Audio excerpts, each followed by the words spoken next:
నమస్కారం.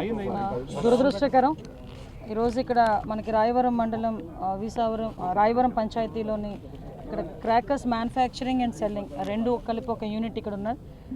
యూనిట్లోని దురదృష్టకర సంఘటన అరౌండ్ 12:30కి ఇక్కడ క్రాకర్స్ అనేవి పేలి సుమారుగా 6 మృత్యువాత పడడం అనేది నిజంగా చాలా బాధాకరమైన సిచ్యువేషన్. ఇన్సిడెంట్ అయిన తర్వాత 12:40కి ఫైర్ డిపార్ట్మెంట్ వాళ్ళకి ఇన్ఫర్మేషన్ వచ్చింది. అరౌండ్ 12:42కి వాళ్ళు ఇక్కడ ఎన్రూట్ అయ్యి ఇటువైపు నుంచి మనకి Anaparthi fire station at the same time Mandapeta fire station వాళ్ళు కూడా ఇమీడియట్గా రెస్పాండ్ అయ్యి ఇక్కడికి కూడా రావడం జరిగింది. ఇమీడియట్గా వాళ్ళందరినీ కూడా అంటే మంటలను అదుపులో పెట్టడం ఒక ఎత్తు, అట్ ద సేమ్ టైం అక్కడ ఉన్న క్షతగాత్రులను కూడా ఇమీడియట్గా అక్కడ నుంచి హాస్పిటల్కి పంపించడం కూడా జరిగింది. ఆ హాస్పిటల్కి పంపించే క్రమంలో మా రామకృష్ణారెడ్డి గారు వాళ్ళ అబ్బాయి కూడా ఈ నియర్ బై ఉండటం తను కూడా తన కారులోని ఆ క్షతగాత్రులను ఎక్కించుకొని హాస్పిటల్కి కూడా తీసుకెళ్లే పరిస్థితి కూడా కనిపించింది. ఎందుకంటే ఇది ఒక మానవతా దృక్పథంతో చూసుకోవాల్సిన విషయం. అట్ ద సేమ్ టైం దీన్ని ఒక యాక్సిడెంటల్గా కూడా మనం చూడాల్సిన విషయం. ఎందుకంటే ఎప్పటి నుంచో కొన్ని సంవత్సరాలుగా ఇక్కడ ఈ వర్క్ జరుగుతుందని చెప్పి ఇక్కడ లోకల్ వాళ్ళు కానీ ఇక్కడ లోకల్ ఎమ్మెల్యే గారు కానీ జోగేశ్వరరావు గారు కానీ అందరూ కూడా చెప్పడం జరిగింది. ఇక్కడ ఈ రీసెంట్గా మనం అబ్జర్వ్ చేసుకుంటే అరౌండ్ ఫైర్ డిపార్ట్మెంట్ వాళ్ళు మొన్న 29th సెప్టెంబర్ ఇన్స్పెక్షన్ చేశారు. 26th మార్చ్ వరకు కూడా ఇక్కడ లైసెన్స్ కూడా వ్యాలిడిటీలో ఉంది. రీసెంట్ 6th అక్టోబర్ని కూడా పోలీస్ డిపార్ట్మెంట్ వాళ్ళు కూడా ఇన్స్పెక్ట్ చేయడం జరిగింది. ఏదైతే దీపావళి పండుగ సందర్భంగా ఈ క్రాకర్స్ యూనిట్ వాళ్ళు ఎక్కువగా మ్యానుఫ్యాక్చరింగ్ చేస్తారన్న ఉద్దేశంతోనే అరౌండ్ 3 months బ్యాక్ నుంచి కూడా ప్రతి జిల్లాలో ఉన్న కలెక్టర్ గారు అదేవిధంగా మన revenue department, fire department and police డిపార్ట్మెంట్తో కలిపి ఒక కోఆర్డినేషన్ మీటింగ్ ఏర్పాటు చేసుకొని ఎక్కడా కూడా ఇటువంటి సంఘటనలు జరగకుండా చూసుకునే బాధ్యత కూడా తీసుకోవడం జరిగింది. కలెక్టర్ గారు అదేవిధంగా మా డిఐజీ గారు అదేవిధంగా ఎస్పీ గారు అందరూ కూడా. అయితే ఇది నిజంగా ఒక దురదృష్టకర సంఘటన. తర్వాత హాస్పిటల్లో జాయిన్ అయిన నలుగురిలోని కొంతమందిని విచారిస్తే వాళ్ళకి కొంచెం కాన్షియస్లోకి వచ్చిన తర్వాత వాళ్ళని విచారిస్తే సంహవ్ ఒక ఎలక్ట్రికల్ వైర్ ఏదో కొంచెం మేము చేస్తున్న టైంలో ఒక స్పార్క్ వచ్చింది, దానివల్ల జరిగిన సంఘటన కింద వాళ్ళు చెప్పడం జరిగింది. క్లూస్ టీం వాళ్ళు కూడా ఫోరెన్సిక్ టీం వాళ్ళు కూడా ఆల్రెడీ ఇప్పుడు ఆన్ ది వే వస్తున్నారని ఇంకొక 1 hourలో వాళ్ళు కూడా ఇక్కడికి చేరుకుంటారు. ఇన్సిడెంట్కి గల కారణాలని నిశ్చితంగా పరిశీలించడమే కాదు ఎంక్వైరీ చేసి ఒక రిపోర్ట్ని కూడా ఇమ్మని చెప్పి గౌరవ ముఖ్యమంత్రి గారు కూడా ఆదేశాలు ఇవ్వడం జరిగింది. సంఘటన జరిగిన వెంటనే ఇమీడియట్గా మాకందరికీ కూడా ఇన్ఫర్మేషన్ రావటం, అదేవిధంగా లోకల్ ఎమ్మెల్యే మన రామకృష్ణారెడ్డి గారు కానీ జోగేశ్వరరావు గారు కానీ అప్పటి నుంచి ఇప్పటి వరకు క్షతగాత్రులను హాస్పిటల్కి తిరిగి కాకినాడ పంపించేటంత వరకు కూడా వాళ్ళు కూడా ఇనిషియేషన్ తీసుకోవటం, department, fire department, police department, revenue department అంతా కూడా ఇక్కడే ఉండి ఆ క్షతగాత్రులను పంపించే ఏర్పాట్లు కూడా చేస్తున్నారు. నిజంగా వాళ్ళందరినీ కూడా ఒక అభినందించే పరిస్థితి. At the same time MP గారు పురంధరేశ్వరి గారు కూడా లోకల్లో లేకపోయారు, దూరంగా ఉండటం వల్ల వాళ్ళ కండోలెన్స్ కూడా నా ద్వారా చెప్పమని చెప్పారు. మేడం తరపున కూడా వాళ్ళందరికీ కూడా ఎవరైతే మృతుల కుటుంబాలందరికీ కూడా ప్రగాఢమైన సానుభూతిని, సంతాపాన్ని తెలియజేసుకుంటున్నామండి. ఆ మృతుల కుటుంబాలు కూడా ఓవరాల్గా ఇందులో 6లోని 4 మహిళలు ఉన్నారు, అదేవిధంగా 2 పురుషులు ఉన్నారు. వీళ్ళందరూ కూడా బీసీ/ఎస్సీ వర్గానికి చెందిన వాళ్ళు. వీళ్ళందరూ కూడా ప్రతిరోజు ఆ కూలి పని చేసుకుంటేనే కానీ వాళ్ళ జీవనం ముందుకు సాగే పరిస్థితి లేదు. కంపల్సరీగా ప్రభుత్వం తరపున మేము అన్ని రకాలుగాను సహాయ సహకారాలు అందిస్తాం. వాళ్ళందరికీ కూడా ఎవరైతే క్షతగాత్రులు ఉన్నారో వాళ్ళందరికీ కూడా మెరుగైన వైద్యం అందించే వరకు కూడా మేమందరం కూడా ఎక్స్గ్రేషియా విషయం కొంచెం డిస్కస్ చేసి మ్యాక్సిమం వాళ్ళందరికీ కూడా ఎటువంటి ఇబ్బంది లేకుండా చూసుకునే బాధ్యత తీసుకుంటాం. ఎక్స్గ్రేషియా కంపల్సరీ ఇస్తాము.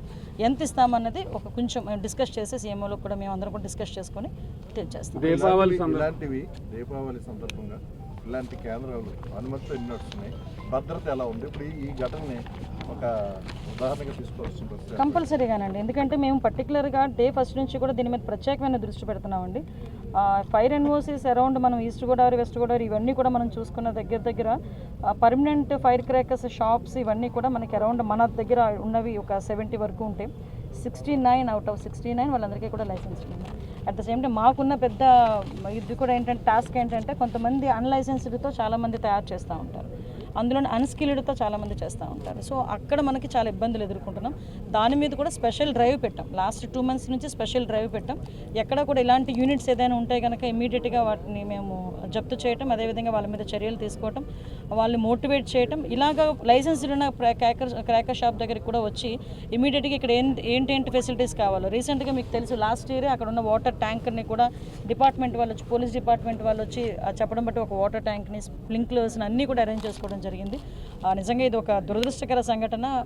నేను కూడా అప్పీల్ పెడుతున్నానండి క్రాకర్స్ షాప్ ఓనర్స్కి, అదేవిధంగా మ్యానుఫ్యాక్చరింగ్ చేస్తున్న వాళ్ళందరికీ, దయచేసి ప్రజల జీవితాలతో మనం ఎట్టి పరిస్థితుల్లో ఆటలాడుకోకూడదు. మీరు చాలా జాగ్రత్తగా ఉంటేనే చాలామంది ప్రాణాలు మనకి ఉంటాయి. వర్కర్లు స్కిల్డ్ కాదు, చేసుకున్నారు, లోకల్గా ఉపాధి వస్తుంది, బట్ వాళ్ళకి ఎలాంటి ఇన్సూరెన్స్ లేకుండా పని చేయించుకోవడం అనేది ఎంతవరకు నిజమేనండి, మీరు అనేది కరెక్టే. నేను లేబర్ డిపార్ట్మెంట్ వాళ్ళతో కూడా మాట్లాడాను.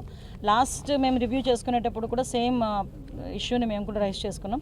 ప్రతి క్రాకర్ యూనిటే కాదండి, ఎక్కడైనా ఒక చిన్న కర్మాగారం ఉన్నా, ఒక చిన్న పరిశ్రమ ఉన్నా కంపల్సరీగా అక్కడ పనిచేస్తున్న వర్కర్స్ అందరికీ కూడా ఇన్సూరెన్స్ని ఇవ్వాలి, ఇన్సూరెన్స్ పెట్టించాలి. ఆ ఇన్సూరెన్స్ బాధ్యత కూడా ఓనర్స్ తీసుకోవాలి.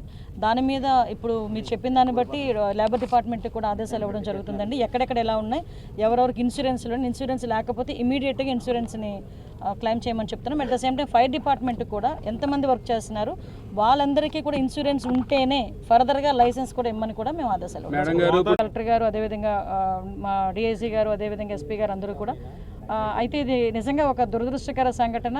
తర్వాత హాస్పిటల్లో జాయిన్ అయిన నలుగురిలోని కొంతమందిని విచారిస్తే వాళ్ళకి కొంచెం కాన్షియస్లోకి వచ్చిన తర్వాత వాళ్ళని విచారిస్తే సంహవ్ ఒక ఎలక్ట్రికల్ వైర్ ఏదో కొంచెం మేము చేస్తున్న టైంలో ఒక స్పార్క్ వచ్చింది, దానివల్ల జరిగిన సంఘటన కింద వాళ్ళు చెప్పడం జరిగింది.